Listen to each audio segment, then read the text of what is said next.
प्रणाम आचार्य जी। सारे चुनाव डेली बेसिस पे ऐसे ही करता हूँ जिनमें दुख मिलता है।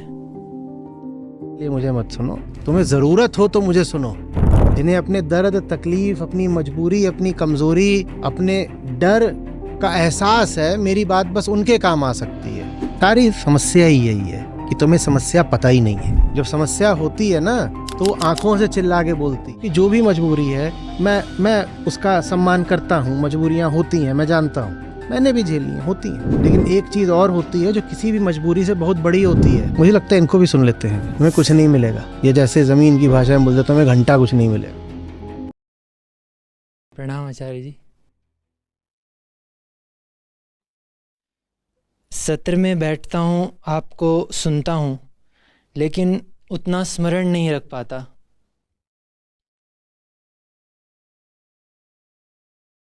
आपने कहा चेतना का स्वभाव जो है वो सत्य है, तो अभी मुझे वो श्लोक याद आ रहा है 3.11। उसको मैं आजकल बार बार सुनता हूँ, जिसमें तुम जिधर को अपनी ऊर्जा दोगे, समय दोगे, तुम उधर ही तुम्हें बसना पड़ेगा। तो उस तरफ गति बढ़ाना चाहता हूँ, मतलब आत्मा की तरफ। लेकिन अपने जीवन में देखता हूँ कि बहुत सारे चुनाव डेली बेसिस पे ऐसे ही करता हूँ जिनमें दुख मिलता है, लेकिन वो हो नहीं पाता आचार्य जी। क्या नहीं हो पाता? साफ साफ बोलो, ये रख दो पहले तो। क्या बोल रहे आप जिस चीज़ की बात करते हैं, मुक्ति, दुख से मुक्ति, और जो जो मेरे भीतर जो जो सुख की जो कामनाएं हैं, जो इच्छाएं हैं, आप बताते हैं उतनी देर तो वो बात अच्छी लगती है। मतलब उस चीज़ का आजकल आप बताते हैं जैसे मानसिक वो जो चीज़ें होती हैं कि भाई जो दुख तुम्हारे भीतर चल रहा है उससे तुम्हें मुक्ति मिलेगी। लेकिन जब उस चीज़ को मैं करने जाता हूँ तो वो वापस से वही एक पैटर्न है जो क्या करने जाते हो? जो मैंने अपना। कुछ बताया, हाँ, फिर क्या करने गए तुम? उस चीज़ का प्रयोग करने का प्रयास करता हूँ, लेकिन वो क्या प्रयोग करने का? आपने जैसे कोई बात बताई, आपने कोई युक्ति बताई, जैसे मैं नोट्स बनाता हूँ, लेकिन वो नोट्स में वापस से नहीं देखता, फिर भी कभी भी नहीं देखता। क्यों नहीं क्योंकि जो देखता? तुम्हारा चल रहा है तुम उसमें संतुष्ट हो। नोट्स की क्या जरूरत है? नोट्स तो ऐसे जैसे डॉक्टर का प्रिस्क्रिप्शन। जिसको ये गुमान हो कि वो सेहतमंद है, वो प्रिस्क्रिप्शन देखेगा। कि आप सबके साथ हुआ होगा, कई बार आप गए होंगे डॉक्टर के पास, उसने पर्चा लिख दिया होगा, आप ले आए, आपने दवा तक नहीं खरीदी होगी। हुआ है कि नहीं हुआ है? प्रिस्क्रिप्शन लेके आ गए लेकिन दवा तक नहीं खरीदी, खाना तो दूर की बात है, खरीदी भी नहीं। क्यों? क्योंकि वापस लेके आए, अगले दिन क्या लगा? ठीक तो हो गए हैं। जब तक तुम्हें ये लग रहा है सब ठीक चल रहा है तो तुम काहे के लिए प्रिस्क्रिप्शन को देखोगे? तो बात यहाँ मानने की नहीं होती। मैं यहाँ कोई प्रवचन नहीं दे रहा, बार बार बोला है, प्रवचन नहीं, परीक्षण। तुम्हारी जिंदगी क्या चल रही है वो देखो। मैं जो बोल रहा हूं वो बात तुम्हारे लिए बाद में उपयोगी होगी। जिसको अपने रोग का नहीं पता, वो चिकित्सक की बात पे ध्यान क्यों देगा? या देगा? मेरी बात से ज्यादा उपयोगी तुम्हारे लिए तुम्हारी अपनी जिंदगी है। वो तो है ही है, जीव को सबसे ज्यादा किस चीज की परवाह होती है? अपनी जिंदगी की। तो आप अपनी जिंदगी देखो ना, वहां चल क्या रहा है। वहां जब दिखाई देगा कि उटपटांग कुछ हो रहा है तो फिर आप गीता की भी सुनेंगे। जब आपको अपनी जिंदगी में सब लगभग ठीक ठाक ही लग रहा है तो आप कहते हो ठीक है, चलने तो क्या करना है। और मैं तो कह ही रहा हूं, अगर सब कुछ सचमुच ठीक ठाक चल रहा हो तो कुछ नहीं आवश्यकता है कृष्ण की न गीता की, छोड़ो सब। क्या करोगे?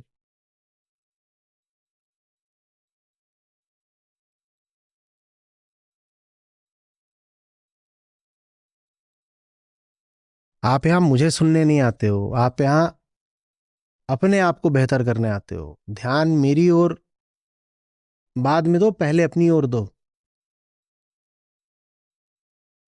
और अगर अपनी ओर ध्यान नहीं है, कोशिश कर रहे हो मेरी ओर ध्यान देने की, तो पता है मन में भाव क्या आएगा? एहसान कर रहे हो।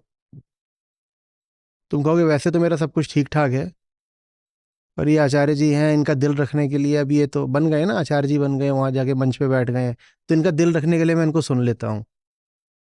भाई तुम मेरे दिल रखने के लिए मुझे मत सुनो, तुम्हें जरूरत हो तो मुझे सुनो। और तुम्हें जरूरत है कि नहीं ये तो सिर्फ तुम्हें ही पता चल सकता है ना, क्योंकि दर्द है या नहीं ये सिर्फ तुम्हें ही पता चल सकता है। मैं तो नहीं नाप के बता सकता तुम्हें कितना दर्द है। आपको जितना दर्द होगा उतना आप सुनोगे, और उतना आप फिर इस सीख को व्यवहार में लाओगे। जब आपको अपने दर्द का ही कुछ नहीं पता, मस्त घूम रहे हो। असली मस्ती की सबसे बड़ी दुश्मन नकली मस्ती होती है ना।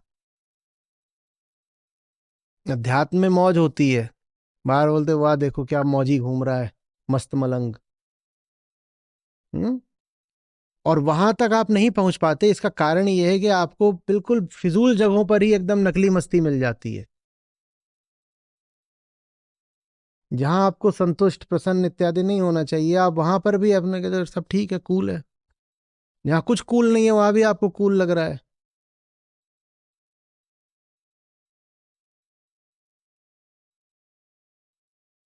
क्यों भाई? जब कोई समस्या ही नहीं है तो समाधान की परवाह क्यों करोगे?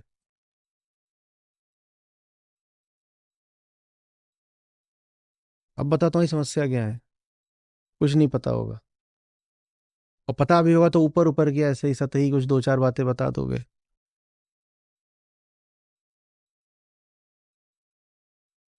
ये सब बातें उनके काम आती हैं जिनका दिल दहल गया होता है ये देख के कि वो कितने गहरे और पुराने रोग से ग्रस्त है। जब तुम्हारा अभी दिल ही नहीं दहला, कौन अपनी मर्जी से कड़वी दवाई खाता है बताओ तो? कौन खाता है? वो दवाई तो तभी खाते हो ना जब पता होता है कि रोग गहरा है। जैसे अपने रोग का नहीं पता वो मीठी दवाई भी नहीं खाएगा, कड़वी छोड़ो।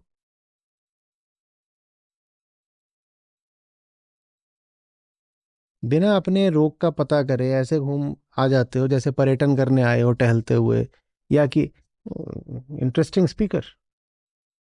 हम इनको भी सुनना चाहिए, काफी रोचक बातें करते हैं बीच बीच में, आधी तो बेवकूफ़ी की होती है, पर बाकी आधे में से एक आध दो बात इनकी कुछ ठीक होती है, तो मुझे लगता है इनको भी सुन लेते हैं। तुम्हें कुछ नहीं मिलेगा। ये जैसे जमीन की भाषा में बोलते तुम्हें घंटा कुछ नहीं मिलेगा। और ऐसे लोग, ऐसा नहीं कि अभी आप यहाँ कुर्सी पर हो तो कुर्सी में ही है, वो स्क्रीन के पीछे भी हैं, बहुत हैं ऐसे, जो अपने को नहीं परख रहे, मुझे परख रहे हैं। कहने जरा देखें ये बातें क्या बोलते हैं। मैं कोई बात नहीं बोलता आपके लिए, मैं उनके लिए बोलता हूं जिनको दिख गया है वो कितने पानी में है, जिन्हें अपने दर्द तकलीफ, अपनी मजबूरी, अपनी कमजोरी, अपने डर का एहसास है। मेरी बात बस उनके काम आ सकती है जो चौड़ में बैठे हुए हैं और कह रहे हैं कि हम तो यहां बस सुनने आए हैं कि ये बातें क्या बताते हैं।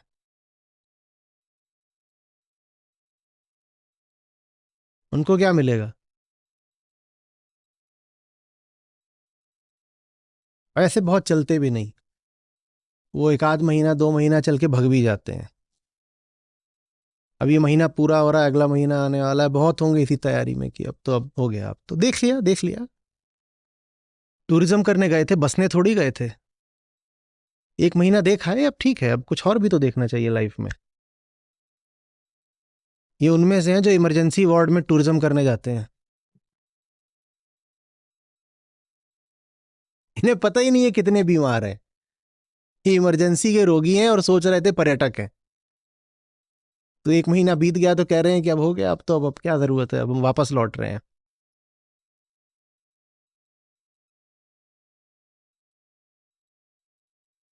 जैसे पैकेज होते हैं ना उस तरीके, 5 नाइट्स 4 डेज वाला, तो ऐसे गीता का पैकेज है।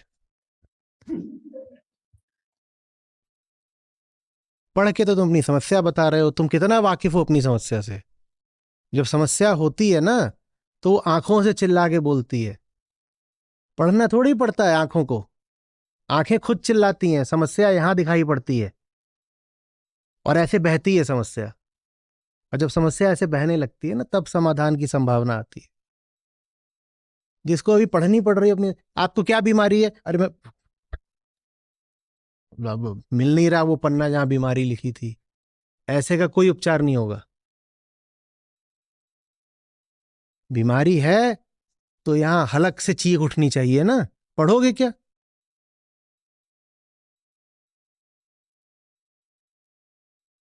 क्यों भाई, कभी दर्द हुआ है तो लिख के ले जाना पड़ता है कि दर्द है? दर्द होता है तो लिख के ले जाते हो कि दर्द है? तो ये लिख के क्या लाए हो?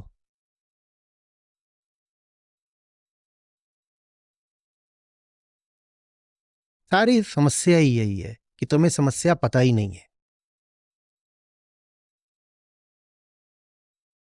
जितने मरते हैं बीमारियों से, अंत में बस एक अफसोस रह जाता है। चिकित्सक बोलता है एकदम आखिरी स्टेज में आप लेके आए, अब कैसे बचाते? आखिरी में क्यों लेके आए साहब? बीमारी तो इसको 4 साल से थी, इसको पता ही नहीं लगी। बिल्कुल जब आखिरी महीने में पहुंच गया तो एक दिन बोलता है कि इधर बड़ा दर्द हो रहा है, इधर बड़ा दर्द हो रहा है।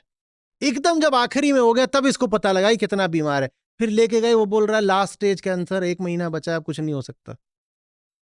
भाई तुझे तेरी समस्या पहले पता चल गई होती तो तुझे हम बचा भी लेते, पर पहले तो तू अपने रास रंग में ही मगन था। और तब कोई बोले भी कि तू बीमार है तो मानने को तैयार नहीं। और नहीं भी दर्द हो रहा था तो तुमने परीक्षण कराया क्या? परीक्षण का तो मतलब ही यही होता है कि अगर कोई लक्षण नहीं भी है तो भी बीमारी पकड़ में आ जाए। टेस्ट कराया? उसी टेस्ट को क्या बोलते हैं अध्यात्म में? आत्मावलोकन या आत्म जिज्ञासा।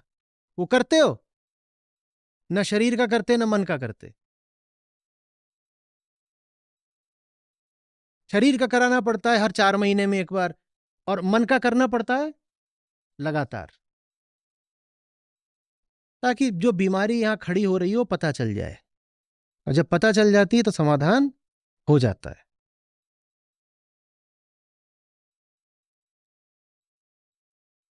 प्रणाम आचित्य जी। जी। अ, तो अभी जो मैं कर्म कर रहा हूँ तो उसमें ये इतना बड़ा कर्म तो है ही नहीं जिसमें मैं पूरी तरह मैं खुद को झोंक सकूं, और ये चेतना को भी इतना ऊपर नहीं लेके जाता है, तो जहाँ पे मैं खुद को पूरी तरह से लगा सकूं, और फिर जितना हो पाता है उसमें समय देना पड़ता है एंड वो कर्म करना पड़ता है। एंड फिर दूसरी तरफ से ये लगता है कि मैं जो कर्म अभी कर रहा हूँ उसके साथ मैं बेईमानी कर रहा हूँ, क्योंकि मैं पूरी तरह से उस कर्म को नहीं नहीं कर पाया। तो इसी तरह चलते-चलते फिर जो अच्छा कर्म होता है तो उसमें भी ये बेईमानी की तरह हो जाता है कि मैं अच्छे कर्म को भी अच्छे से मतलब सही समय देके ना कर पाता हूँ।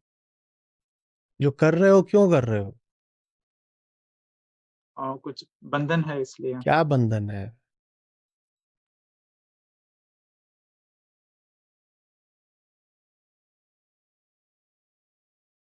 ऐसे थोड़ी चलेगा। कुछ कर्म है, कुछ कर रहा हूं, ऐसे थोड़ी चलता है। जब तुम्हें खुली बात बोलनी नहीं तो मतलब कि तुम चाहते ही नहीं हो कि गांठ खुले। अरे भैया कोई छोटी सी नौकरी कर रहे हो और फिर कह रहे हो कि मैं उसके साथ बेईमानी करता हूं, अपने काम में डूब नहीं पाता। ये ऐसी सी बात है कि तुम कहो कि वो जो सड़क में गड्ढे बन जाते हैं बरसात में, मैं उसमें पूरी तरह डूब नहीं पाता। अरे भाई, पूरी तरह डूबने के लिए महासागर भी तो चाहिए ना। हर चीज में थोड़ी पूरी तरह डूबा जाता है। काम भी तो ऐसा हो कि उसमें पूरी तरह डूबा जा सके। तो काम जो होते हैं दुनिया के, वो इस लायक भी होते हैं क्या कि उनमें पूरी तरह डूब सको?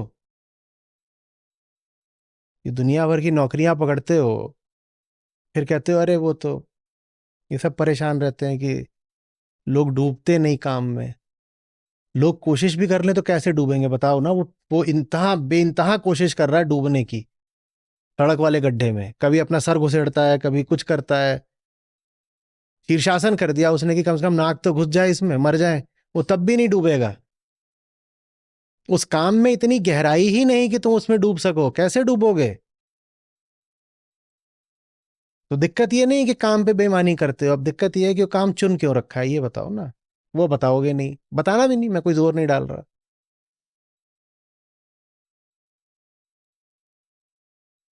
मेरी मर्जी वाली बात होती है बस, समझे? जैसे तुम्हें अपनी मजबूरी बड़ी लग रही है ना, सबके पास मजबूरियां होती हैं, सबके पास। तो मजबूरी का बहाना तो बताओ ही मत। और होती है मजबूरी, चलो माँ बीमार है, बहन को पढ़ाना है। आमतौर पे बहन को पढ़ाना नहीं होता, बहन की विदाई करनी है, ये सब, या कि तो ये सब मजबूरियां साल 2 साल चलनी चाहिए। ये कौन सी मजबूरियां होती हैं जो उम्र भर चलती हैं और उसके कारण उल्टा पुल्टा काम उसी में बंधे रह जाते हो कि फालतू का। अगर दुनिया में सब लोग मना ही कर दें घटिया काम करने से, तो इन घटिया कामों का क्या होगा? बंद हो जाएंगे ना, बस यही बात है। जितनी घटिया इंडस्ट्रीज हैं, सीधे लोग इनकार कर दें, हम नहीं करते इनमें काम, इनका क्या होगा? ठप हो जाएंगे। इसी तरीके से इन घटिया इंडस्ट्रीज का जो आउटपुट है, लोग कहते हैं हम नहीं करते कंज्यूम, ये इंडस्ट्रीज क्या होंगी? बंद हो जाएंगी। जो इनके फाइनेंसर्स हैं वो बोलते हैं हम नहीं करते फाइनेंस, इनका क्या होगा?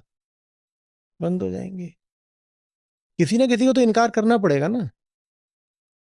चाहे जो उसका फाइनेंसर है वो इनकार कर दे, चाहे उसका जो पैटर्न है वो इनकार कर दे, जो एम्प्लॉयज हैं वो इनकार कर दे, कोई भी इनकार कर दे, कोई भी एक पक्ष इनकार कर दे, कंज्यूमर कर दे, काम खत्म हो जाएगा। पर हर कोई क्या बोलता है, इनकार नहीं कर सकता क्योंकि मैं तो मजबूर हूं। अब सब मजबूर ही बने रहो तो जो चल रहा है वो चलता रहेगा। मजबूर तो ऐसे सब होते ही है। उद्दालक भी मजबूर है और उद्दालक के पिताजी भी मजबूर है।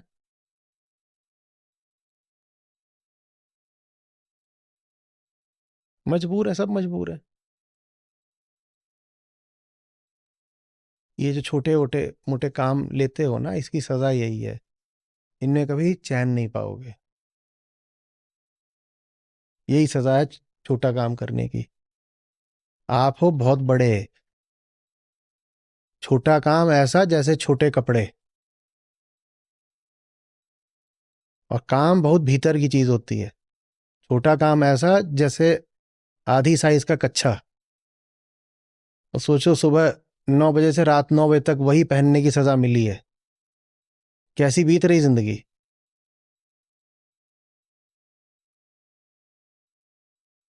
कैसा लग रहा है बच्चों?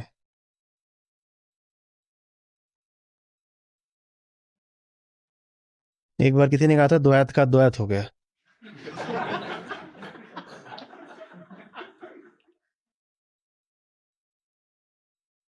तो यही अकेला तरीका है जिसके माध्यम से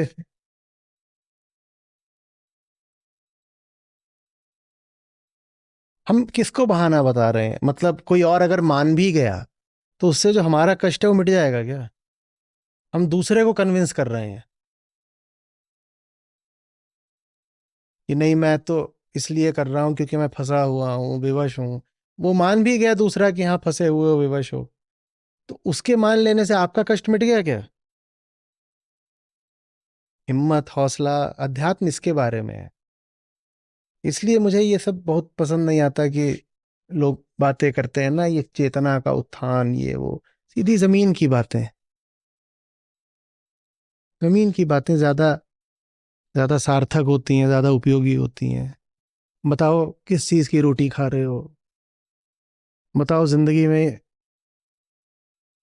वीरता कितनी है, साधारण ईमानदारी कितनी है? बताओ डरे डरे घूमते हो कि नहीं घूमते हो?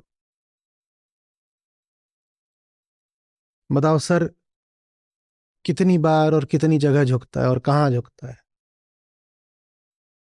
ये है असली आध्यात्मिक प्रश्न। आध्यात्मिक प्रश्न ये थोड़ी है कि कितने मंदिर घूम आए, कितने तीर्थ कर लिए, कितना बड़ा तुम्हारा ऑरा है भाई। ये क्या है?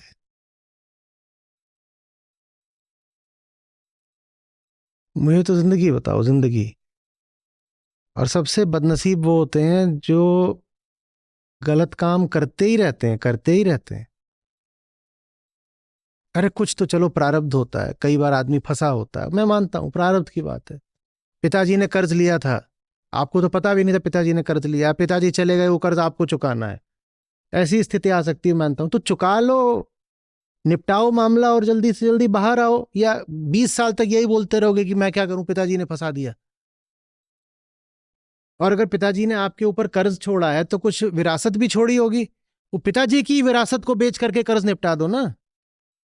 तब तो विरासत का लालच होता है, नहीं नहीं बेचेंगे।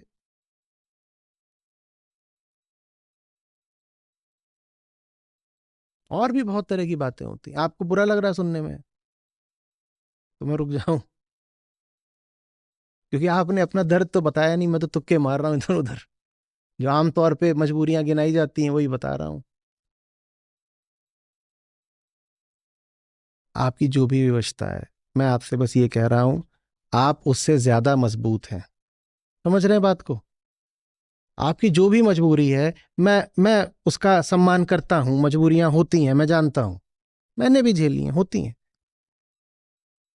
लेकिन एक चीज और होती है जो किसी भी मजबूरी से बहुत बड़ी होती है, हम उसको क्यों भुला देते हैं? उसको आत्मा बोलते हैं, उससे आत्मबल आता है। समझ रहे हैं आप? और अगर वो आप नहीं दर्शाओगे तो वही होगा कि काम से बेईमानी, जिंदगी से बेईमानी, रिश्तों में बेईमानी, हर तरह का उथलापन रहेगा जिंदगी में। बेईमानियां भी हम कोई बहुत बड़ी थोड़ी करते हैं। हमारी बेईमानियों का स्तर ही क्या होता है? दफ्तर से पेपर पेपर वेट चुरा लाए, ये बेईमानी करी है।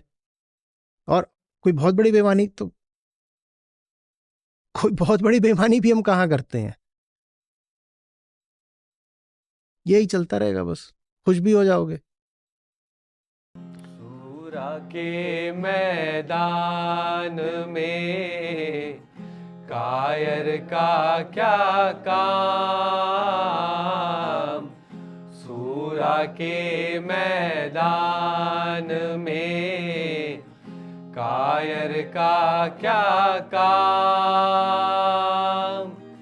कायर भागे पीठ दे, सूर करे संग्राम कबीरा, सूर करे संग्राम।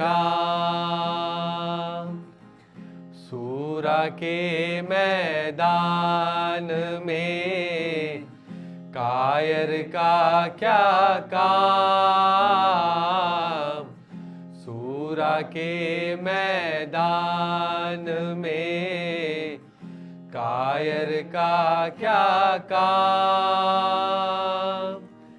कायर भागे पीठ दे, सूर करे संग्राम कबीरा, सूर करे संग्राम।